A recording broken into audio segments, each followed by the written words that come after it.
저는 오늘 이 말씀을 가지고요. 그분조차 안 계셨더라면 나는 어떻게 되었을까라고 하는 제목으로 함께 은혜의 말씀을 나누기를 원합니다. 혹시 여러분 참척이라고 하는 단어를 아십니까? 아마 처음 들어보시는 분도 계실 거고 들어보신 분도 계실 겁니다. 우리에게는 인생을 살아가면서 참 여러 가지 고난을 찾아오게 되죠. 그래서 이 세상에서 남편을 잃은 분들을 미망인이라는 단어로 부릅니다. 그리고 아내를 잃은 분들은 호랍이라고 그렇게 단어로 부릅니다. 그리고 부모를 잃은 자식들은 고아라고 하는 단어로 이렇게 부르죠. 그런데 인생에서 가장 큰 아픔을 주는 자식을 잃는 고통을 겪은 부모를 이르는 단어가 없어요. 그래서 그걸 표현을 할 때 참척을 당했다라고 그렇게 표현을 합니다. 왜 단어가 없냐면 너무나도 감당할 수 없는 큰 고통이기 때문에 한 단어로 표현할 수가 없는 거예요.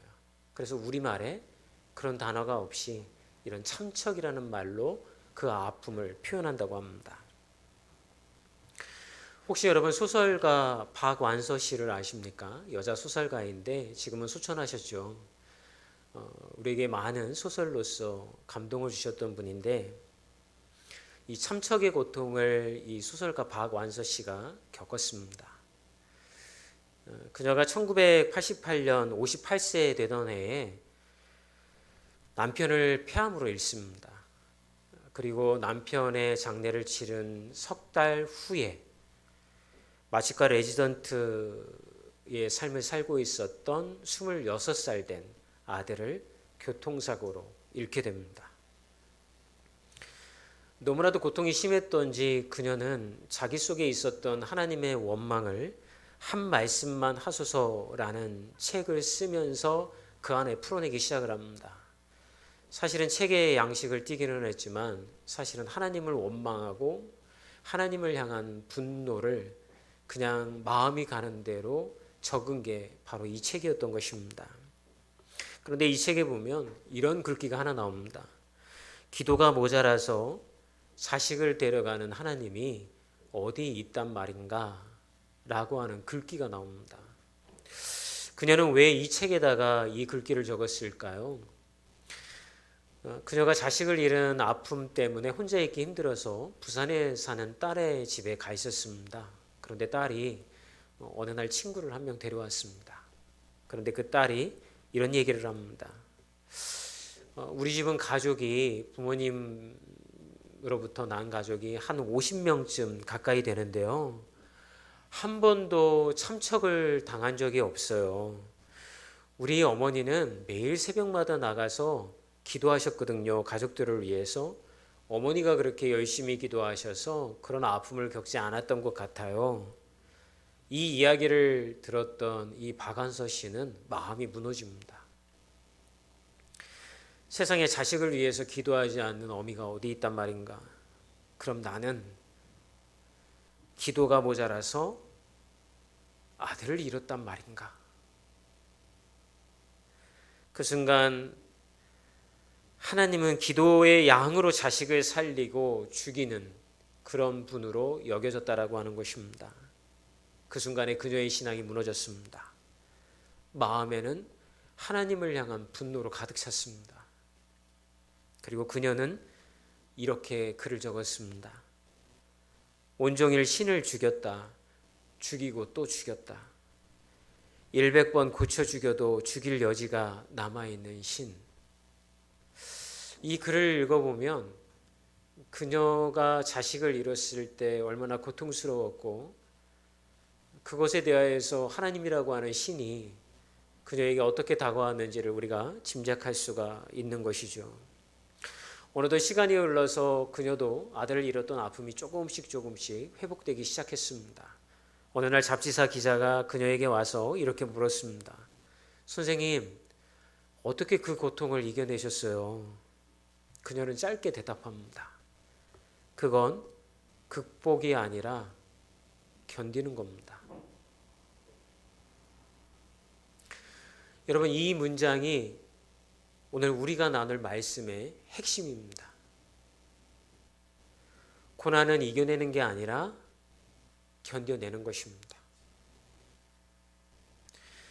근데 여러분, 이것이 우리에게 모든 답을 다 주지는 않습니다. 그렇다면 우리 안에 이런 질문이 생기죠.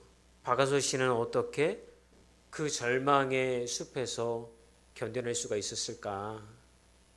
하나님을 100번 죽이고도 그녀는 왜 하나님을 버리거나 떠나지 못했을까? 자신을 도와주는 하나님도 아니고 자신의 치유를 단번에 상처를 치유해 주시는 하나님도 아니고 끊임없이 내면에는 하나님을 향한 분노가 가득 차 있는 그녀가 그런 하나님을 버리거나 그런 하나님을 떠나지 못했던 그 이유는 무엇일까요? 우리는 어떻게 이런 똑같은 고난을 겪는다면 견뎌낼 수가 있을까요? 사실 오늘 본문 로마서 8장은 그거에 대한 해답을 우리에게 주고 있습니다. 이 로마서 8장이 우리에게 정확하게 주는 해답은 우리를 견디게 하는 것이 성령님이라고 하는 것입니다. 성령께서 우리를 견디게 하십니다. 왜 그런지 말씀을 통해서 함께 알아보겠습니다. 첫 번째는 성령 없는 삶은 절망으로 끝나기 때문에 그런 것입니다. 오늘 말씀 5절에서 6절을 보면 이렇게 기록이 되어 있어요. 함께 읽어볼까요? 육신을 따르는 자는 육신의 일을, 영을 따르는 자는 영의 일을 생각하나니 육신의 생각은 사망이요 영의 생각은 생명과 평안이니라. 여러분, 우리 안에 있는 성령을 인정하지 아니하고 성령 따라 살아가지 않는 사람들의 특징이 뭔지 압니까? 끊임없이 내가 가지고 있는 인과관계, 인과응보, 이런 세상과 사람의 논리로 나의 고난을 해석하려고 한다는 것입니다. 여러분이 기억하시는 욥의 세 친구가 찾아왔습니다. 욥은 이 참척의 고통을 당한 사람입니다. 처음에 위로하려고 찾아왔던 욥의 친구들은 시간이 지나자 욥에게 이런 얘기를 합니다. 너가 이렇게 큰 어려움 당하고 자식도 잃고 재산도 다 잃은 고난을 당하는 것은 너가 하나님 앞에 너가 알지 못하는 죄를 지었기 때문에 하나님이 그 죄에 대한 심판으로 너에게 이런 고난을 허락하신 거야. 욥은 그것을 인정할 수가 없었습니다. 그러자 욥의 친구들은 욥에게 얘기합니다. 너는 참 교만하구나. 분명 너가 알지 못하는 죄도 있을 터인데 너는 왜 그거를 회개하지 않니? 그러나 성령의 은혜를 받은 사람들은 여러분 그렇게 해석하지 않습니다. 성령의 은혜를 받은 사람들은 하나님의 섭리를 인정합니다. 이 고난이 어디서 왔는지 나는 알 수 없지만, 이 고난이 왜 나에게 찾아왔는지 그 원인도 알 수 없지만, 내가 주님의 창조물이고 주의 손안에 있는 사람이라고 한다면 분명 주님은 이런 과정들을 통하여서 나에게 알려주시고자 하고 주의 뜻을 이루고자 하는 분명한 뜻이 있다라고 하는 것을 고백하는 삶, 이것이 바로 하나님의 섭리를 인정하는 믿음의 자녀의 삶이라고 하는 것입니다. 그런데 우리가 안에 있는 성령이 없으면 여러분 우리는 이거를 인정할 수가 없게 되는 것이죠. 여러분 로마서의 말씀을 보게 되어지면 우리의 고난에 대하여서 이렇게 이야기를 합니다. 여러분 고난이 우리에게 유익이라는 얘기를 하죠. 여러분 이런 얘기를 들으면 여러분 화나지 않습니까? 여러분 작은 고난을 당하고 어려움 당하면 이게 그냥 우리에게 해답이 될 수 있어요. 그렇지. 지금 내가 조금 어려움 당하는 거, 아픔 당하는 거 분명히 하나님께서 나를 성장시켜서 하나님의 영광을 드러내기 위하여서 주신 훈련의 장일 거야. 그러니까 나는 견딜 수 있고 이겨낼 수 있어. 주님을 믿습니다. 찬양합니다. 이렇게 갈 수 있어요. 그런데 박완서 씨가 당하였던 것처럼 참척의 아픔을 경험한 사람에게 우리가 가서 고난이 유익입니다 라고 누가 이야기할 수가 있겠습니까? 그런데 성령은 그리고 육신을 따르지 아니하고 하나님의 영의 일을 생각하는 사람들은 그 안에서 생명과 평안을 얻을 수 있다고 우리에게 얘기를 해주는 거예요. 그것을 얻을 수 있는 방법은 바로 하나님을 신뢰하고 하나님의 섭리를 믿는 것인 줄 믿습니다. 여러분 성령이 없는 사람은 고난을 자꾸 설명하려고 합니다. 원인을 찾고 누군가를 탓하고 하나님에게 따지고 듭니다. 예전에 제 친구가 한 명 있었는데 굉장히 집안이 괜찮았습니다. 잘 살았는데 IMF가 이렇게 오면서 집이 사실은 완전히 주저앉았습니다. 그런데 그때 그녀의 집안에서, 그 친구의 집안에서 어떤 일이 벌어졌냐면 아버지만 신앙생활을 열심히 안 하셨거든요. 어머니도 교회 열심히 나가고 자녀들도 믿음 생활을 잘하는데 아버지만 신앙생활을 잘 안 하셨어요. 집안이 주저앉고 나서 아버지가 가출을 하셨습니다. 그랬더니 그 친구가 뭐라고 하냐면 우리 아버지는 아직도 정신을 못 차려서 우리 집안이 이렇게 된 게 사실은 아버지가 돌아오라고 하나님이 내리신 그런 심판인데 아직도 그걸 잘 받아들이지 못하는 것 같아. 이런 이야기를 저한테 하더라고요. 그때는 제가 20대의 나이였기 때문에 사실은 그것들에 대해서 깊이 있게 생각해 보지는 않았습니다. 근데 우리는 일상에서 여러분, 우리가 암에 걸리거나 또는 여러분 집안에 어떤 경제적인 문제가 생기거나 직장을 나와야 되거나 여러 가지의 환난과 어려움을 겪게 되어졌을 때에 그 원인을 자꾸 찾으려고 합니다. 그리고 가족 중에 누가 믿음 생활을 안 하면 그 사람 때문이라고 우리는 원인 탓을 돌리는 것이죠. 그러나 성령 안에 있는 사람은 그렇지 않습니다. 고난을 설명할 수는 없지만 고난을 통하여서 하나님을 자꾸 신뢰하려고 합니다. 어떤 집사님이 암 3기 진단을 받았습니다. 그분이 기도를 할 때 하나님 왜 저예요? 저도 열심히 봉사하고 주님을 섬겼잖아요 라고 울부짖었습니다. 그러나 시간이 지나면서 그 집사님의 기도가 바뀌기 시작했습니다. 하나님, 왜 저인지는 잘 모르겠습니다. 하지만 이 길도 주님이 저와 함께 하신다면 걸어가겠습니다. 여러분, 이게 성령의 역사인 줄 믿습니다. 성령은 우리에게 왜라는 질문을 던지지 아니하고 함께라는 말을 건넵니다. 그래서 성령 안에 있는 사람은 고난이 다가와도 그의 생각이 왜에 머물지 아니하고 하나님을 신뢰하는 섭리 가운데 내가 있음을 믿고 그 길을 묵묵하게 걸어가며 하나님 안에서 견딜 수 있게 되어지는 것입니다. 두 번째, 왜 성령이 우리에게 그런 역할을 하냐면 성령은 고난을 없애지 않지만 견디게 하시기 때문에 그런 것입니다. 로마서 8장 9절과 11절을 함께 읽어볼까요? 시작. 만일 너희 속에 하나님의 영이 거하시면 너희가 육신에 있지 아니하고 영에 있나니 예수를 죽은 자 가운데에서 살리신 이의 영이 너희 안에 거하시면 그리스도 예수를 죽은 자 가운데에서 살리신 이가 너희 안에 거하시는 그의 영으로 말미암아 너희 죽을 몸도 살리시니라. 아멘. 여러분, 이 박완서 씨가 10년이 지난 후에 다시 글을 쓰기 시작을 하는데요. 시간이 지난 후에 그녀가 이런 고백을 합니다. 하나님을 100번 죽이고도 나는 여전히 그분께 매달려 있었다. 아니, 그분이 나를 놓지 않으셨다. 제가 좀 전에 여러분 성령이 우리를 견디게 한다고 말씀해 주셨잖아요. 그리고 성령이 없는 육신의 생각 가운데 머무는 사람들은 자꾸 원인을 찾는다고 얘기했잖아요. 이런 성경의 말씀을 들으면 우리는 대부분 이런 생각을 합니다. 그렇지, 내가 성령 붙잡아야지, 성령의 충만함을 받아야지, 나의 노력으로 내일부터 새벽기도 열심히 나가고 다니엘 기도에 완주하고 성경에 통독을 하고 이렇게 나의 노력을 통하여서 성령을 붙잡으려고 그래요.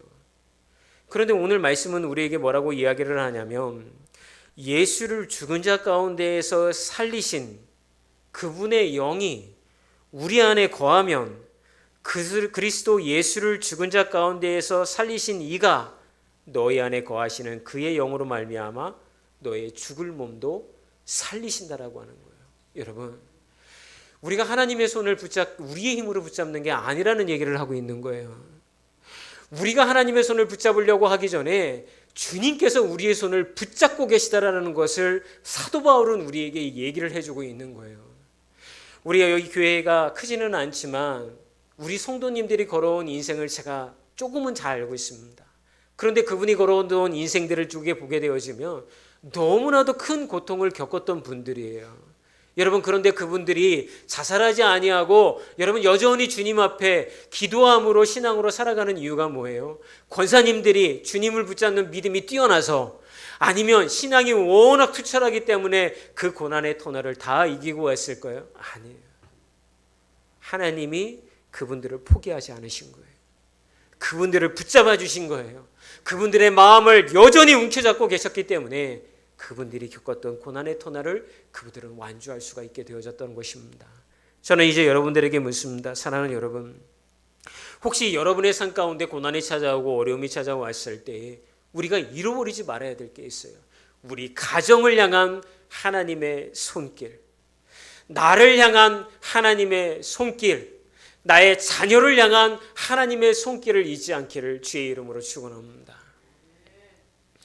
제가 이제 저녁에 잘 때 이제 막내하고 잠을 자는 경우가 많습니다. 꼭 아빠 품에 안겨서 잠을 자야 돼요. 그래서 막내한테 자 이제 시간 됐다 들어가서 자라 그러면 네 아빠도 들어와 이러고 해서 이제 저를 끌고 들어갑니다. 왜 엄마랑 같이 안 자고 아빠하고 자냐? 그러면 아빠 배가 따뜻하대요. 그 배 좀 떼서 나한테 달래요. 배에 살이 있다는 얘기죠. 근데 이제 아이가 이제 잠들기 전에 아이를 위해서 이렇게 제가 손을 얹고 기도를 합니다. 근데 이제 뭐 우리가 아이를 위해서 기도할 때 여러 가지 기도하잖아요. 뭐 좋은 친구 붙여주시고 이 아이에게 뭐 하나님 좋은 환경 주시고 뭐 어째 여러 가지 복의 그 기도를 하는데 제가 어느 때부턴가 우리 자녀를 위해서 기도할 때 바뀌었습니다. 기도가 어떻게 기도를 하냐면 주님 이 아이가 앞으로 살아가는 동안 인생의 수많은 고난과 낙담하고 절망한 일들을 만나는 일들이 있을 터인데 그때 함께 하시는 예수님을 찾는 아이가 되게 해주세요. 그래서 그분이 너 혼자 이 인생의 고난의 길을 걸어가는 게 아니라 주님이 지금 함께 걷고 계시다라는 것을 깨달아서 그분에게 도움도 구하고 그분에게 속상한 것도 이야기하고 그분이 주시는 은혜와 말씀으로 인하여서 용기를 얻는 아이가 되게 해주세요 라고 기도를 합니다. 여러분, 우리가 우리의 자녀들에게 물려줄 신앙의 유산은 내가 믿음 생활을 열심히 하고 기도를 잘했기 때문에 너희들의 인생이 세상에서 부러워할 만한 지위와 누릴 것들이 많이 있게 해달라고 기도하는 것이 아닙니다. 우리가 기도해야 될 신앙적인 유산은 이 아이가 주님이 붙잡은 손이 주님께서 그 아이를 붙잡고 계시다라는 것을 잃어버리지 아니하고 그 주님을 찾는 신앙을 물려받았을 때에 우리는 진정으로 우리의 자녀들에게 귀한 유산을 물려주는 줄 믿습니다. 사랑하는 여러분, 오늘 아침에 눈을 떴죠? 그죠? 그리고 어제 잠자리에 드셨죠? 어제 하루 동안 여러분들이 견디고 잠자리에 드시고 오늘 아침에 눈을 뜰 수 있었던 이유는 여러분들이 건강하기 때문이 아닙니다. 바로 주님께서 여러분들을 붙잡고 계시기 때문에 여러분 우리도 오늘 아침에 눈을 뜬 줄 믿습니다.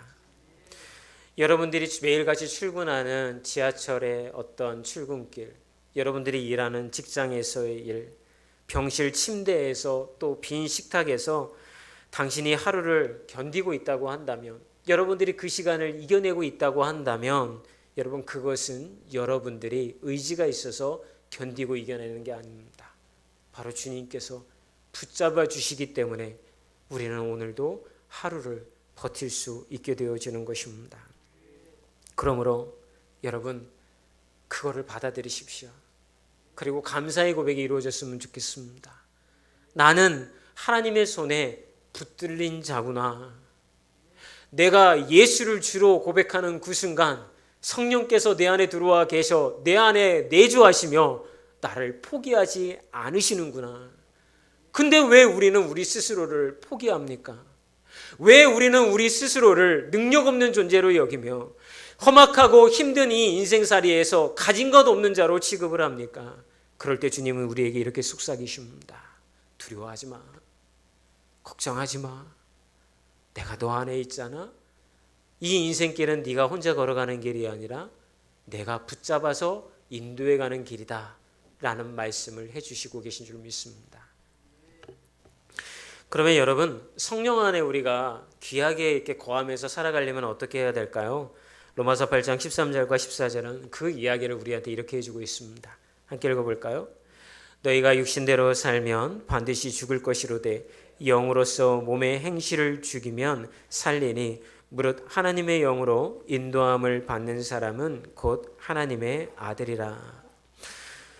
여러분, 성령 안에 거한다라는 건 우리가 기도하면서 눈물을 흘리고 감정에 고조가 있고 이게 성령의 안에 거하는 게 아닙니다. 그것은 나의 삶의 방향을 성령께 내어드리는 게 성령 안에 거하는 것인 줄 믿습니다.